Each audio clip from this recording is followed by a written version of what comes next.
Welcome to Heart of a Shepherd Daily Devotional, coming to you from Tampa, Florida, Hillsdale Baptist Church. It's my joy to be a part of your day. I do want to invite you at the beginning of this devotional to make a point of subscribing to www.heartofashepherd.com. I am hoping soon to be able to have a new website that I believe will be a delight to many that follow this daily devotion from all over the world. Now, as we come to our study today, we are continuing in the book of Psalm, chapter 128. Now, the title of this devotional is Home, Sweet Home, a Family Portrait. I invite you to take your Bible to Psalm 128 as we continue our study in the series that is described in the Bible as a song of degrees. It began with Psalm 120 and it continues to Psalm 134. It is, as we have mentioned before, a song of rejoicing for the Lord's blessings. Now, you're going to notice in Psalm 128 that the central focus of this psalm is the promise of the Lord's blessings on the household of the man who fears the Lord and walks in his ways. I'm going to suggest to you, as you have your Bible open, that there are really three portraits of a blessed family that are recorded here. The first family portrait is found in Psalm 128, verses 1 through 3, and I would describe it as a fruitful vine. Now, here we find a woman who, under the shadow of her husband's love and spiritual piety, is portrayed as a fruitful vine, a source of joy to her husband. The psalmist writes, "Blessed or happy is everyone that feareth or reveres the Lord, that walketh in his ways. For thou shalt eat the labor of thine hands. Happy shalt thou be, and it shall be well or pleasant with thee." It continues in verse 3, "Thy wife shall be as fruitful vine by the sides of thine house, thy children like olive plants round about thy table." Now, there is not a man or woman listening to this video who does not long for happiness. Some look for affirmation as a way to happiness, and they learn soon that trophies and plaques and applause never gratify. Some will climb the corporate ladder to success and pursue wealth and acquire possessions only to find no contentment. And sadly, the happiness the world promises is temporal, and it never satisfies. So, whom did the psalmist portray as a picture of happiness and success? And it is those who fear the Lord and walk in his ways. What are the ways of the Lord? The ways of the Lord are those found in obeying his word, his laws, and commandments. Such a man, then, in verse 2, is promised he will enjoy the fruit of his labor. His household will be blessed. His wife, who is portrayed here like a fruitful vine that is a giver of life, will bear him sons and daughters. Now, that brings us to the second family portrait. Now, it begins at the end of verse 3 and it continues to verse 4.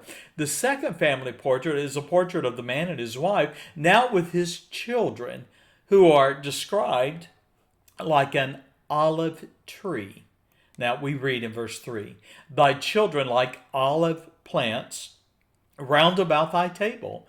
Behold, that thus shall the man be blessed that feareth or reveres the Lord." You see, the second family portrait in our study then is of the household of the man who fears and reveres the Lord. He and his wife, the fruitful vine, are blessed with sons and daughters. Now, unlike the households of the heathen, where children grow up to become wild weeds, the children of those who fear the Lord are like olive trees. They sit around the table and are trained, groomed, and cultivated in the Lord's law and commandments. Deuteronomy 6, you find there that commandment. And of course, in verse 4, they grow up to be a blessing to the man. Well, our third family portrait is found in verses 5 through 6. Here you're going to notice it's the portrait of a family that is content, a family of 3 generations. We read in Psalm 128 then in verse 5, "The Lord shall bless thee out of Zion," the Zion being the mountain upon which the temple was built, "and thou shalt see the good of Jerusalem all the days of thy life." Verse 6, "Yea, thou shalt see thy children's children," your grandchildren, "and peace upon Israel." Now, the temple on Mount Zion was a majestic symbol of the Lord's presence in Israel. It was a perpetual reminder of God's promise that the nation would prosper if the people feared the Lord and obeyed his law and commandments. Well, a closing thought. We have had in this study 3 family portraits that reflect the sum of a man's life. In verses 1 and 2, in his youth he chose to fear the Lord, conform his life to the ways of the Lord, and God blessed him. In verses 3 through 4, his household was blessed with children. And now in the final portrait, verses 5 and 6, we have the man who has been blessed throughout his life, now old and stooped in age.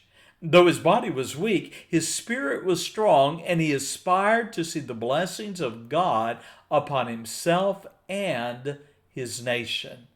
Well, because the Lord is the rewarder of them who love and fear him, the old man now was promised in verse 6, "Yea, thou shalt see thy children's children," your grandchildren, "and peace," shalom, prosperity upon Israel.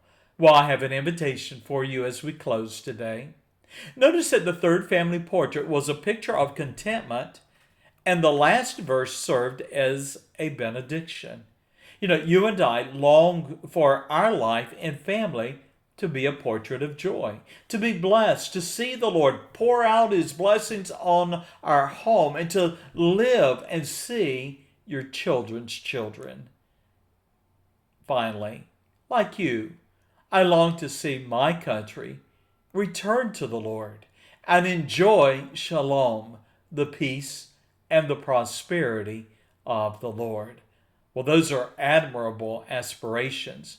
However, they're promised only to those who fear the Lord and walk in his ways. Why would we choose any other? God bless you. Thank you for being a part of the Heart of a Shepherd. And bye-bye.